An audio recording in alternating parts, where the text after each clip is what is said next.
Okay, so welcome back. Now that the process is done, just close the program if it doesn't close in and of itself.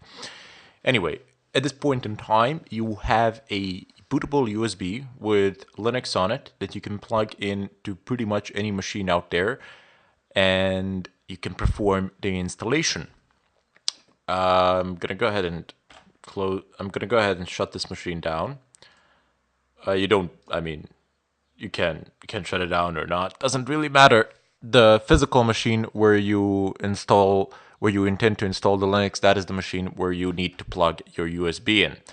Now, take that machine that you reserved to install Linux on, plug the USB in, and you will be booting it and setting the boot order and installing Linux on it. I'm gonna do it on a virtual machine here, as my main machine is already Fedora.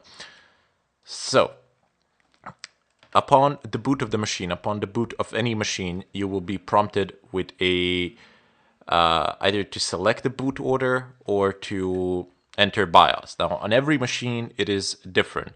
On this machine, there's nothing installed, and I'm guessing that the machine that you selected for has nothing installed on it either.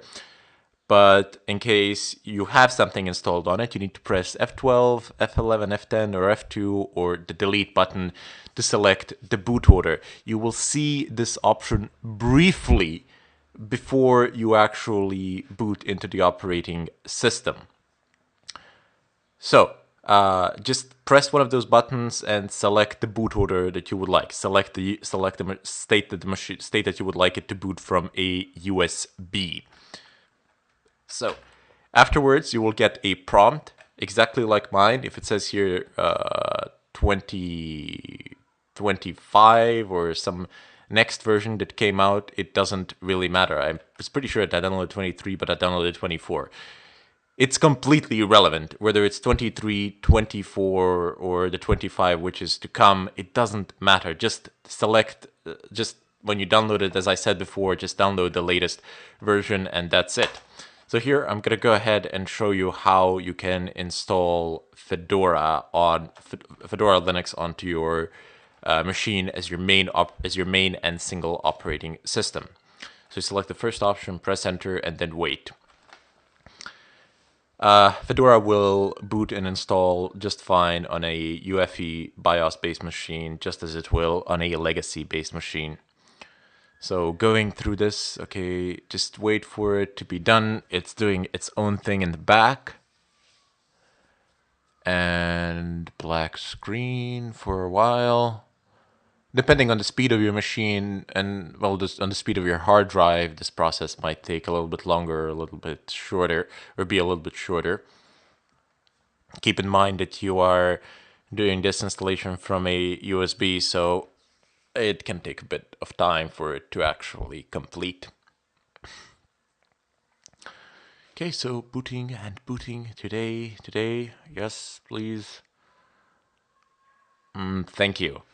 So you will get a screen, just like I have a screen here. I'm unable to get the full resolution until I actually have installed the system and configured it, but doesn't matter. I'm not going to be using this virtual machine. I'm just showing you how to actually install it. You will get a icon here. It says install to hard drive, and just double click on it and wait.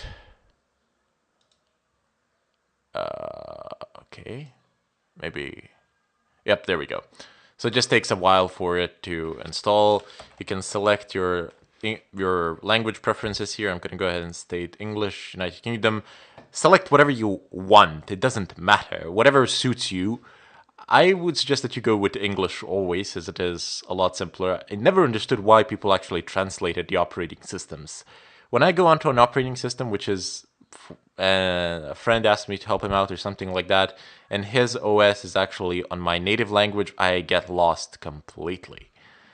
Not sure why. Anyway, I'm gonna go ahead and click on continue. So these are just some personal preferences here. And then you can configure the keyboard here additionally if you want, but I don't think that you need to since you selected the language. It's gonna default to that keyboard. You can select a time zone. Well, basically just click on it and, I don't know, click anywhere on the globe, and that's going to be fine. It really does. I mean, that's up to you, depending on where you are in the world. I've just set some time zone. It doesn't really matter. Network, you will need to be connected to the internet. So it needs to say either wired or wireless, and it needs to say connected. So if you're on a wireless network, just go ahead and click on it and you're gonna get a prompt or something like that. If you don't, plug a cable into the machine and it's going to connect. Now it says here system. Well, maybe you don't necessarily need to be connected. I mean, if you don't have internet connection at the time of the installation, it should be fine. You can always perform certain updates later on. It says here installation destination, automatic partitioning selected. Okay, so sorry. You just click on it and open it up. You will get a series of disks here that you have available. I have this one available, and when I click on it, there's this sign here, and you select it, and you can I mean, there's no reason why you cannot just click on automatically configure partitioning and encrypt data. But if you have already an operating system installed here, you can just click on encrypt data if you want to encrypt it. I usually do, but if you lose your encryption passphrase or if you forget it, you will never again be able to recover that data. Just forget about it. So you can either opt to encrypt it or not to encrypt it. I would personally advise you not to encrypt it for these learning stages, as there is no need while you're learning to have all your drives fully encrypted. So you are just making it possible for you to mess things up. Later on, you can always reinstall the system or re-encrypt the drives while the system is actually installed if you want. But as I said, there's no need for it to do now at this point in time. Now you can also select this. You can also I will configure partitioning, and then select I would like to. Well, just select I will configure partitioning, because I'm guessing your partitions won't exactly be free. So just select I will configure partitioning and then click on done. And it will throw you here. The first thing that you're going to do is, well, you can leave it at this. No, I don't want to rescan the disk. Okay, so just click here, one storage drive selected, and see if that's the drive that you want it to be installed on. Okay, so go ahead and click on to plus, and you can create mount points here, etc. But the real reason why I actually brought you here is so that you learn how to actually make space available in case it is already occupied. So you can click here to create partitions in an automated fashion, and that's it. If you want to delete a partition or something like that, if you already have it occupied, you can delete it with select it, and there's a minus sign. Minus, minus, minus, and there you go. You delete all of them, and then you click here to create them automatically. Keep in mind that all data that is already contained on them will be lost, and you can see it already has boot FE there configured. So all of these things are created here for you. You don't need to do anything special, especially not for the learning process.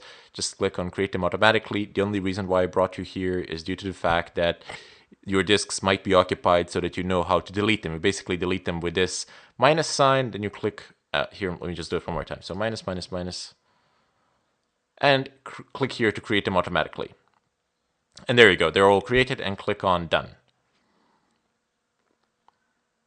And it's going to destroy something, which is fine for me. Keep in mind that after this point in time, I'm going to accept the changes. And when I click on begin installation, these changes will become permanent, and your whatever information is contained in the installation disks will be gone without a good chance of a recovery. So let's go ahead and create our user. I will just type in something nonsensical here like test. You should type in, well, you don't need to type in your name. It's an optional field. The username for me will be test, and I'm going to click make this user, well, actually, no. And I'm going to go ahead and create test down below and test down below. So everything will be test for me. You create the real username for yourselves, the one of your choosing, put in a strong password. Don't just type in nonsense here like I have, because I'm going to delete this machine as soon as I have as soon as I'm done with this.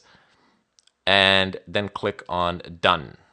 You'll need to click on done twice because the password is weak here. You need to create a strong password and you will only click done once. Now let's go ahead and create the root password. I'm going to create a root password, which is test again, which is kind of stupid, but oh well.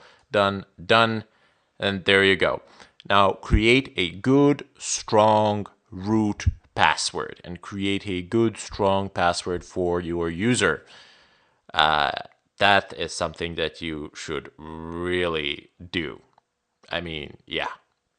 Don't type in test. That's pretty stupid.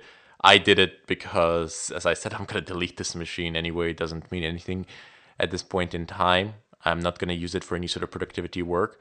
Rather, instead, most of my work will be done on the machine that I already have, that is already set up for me.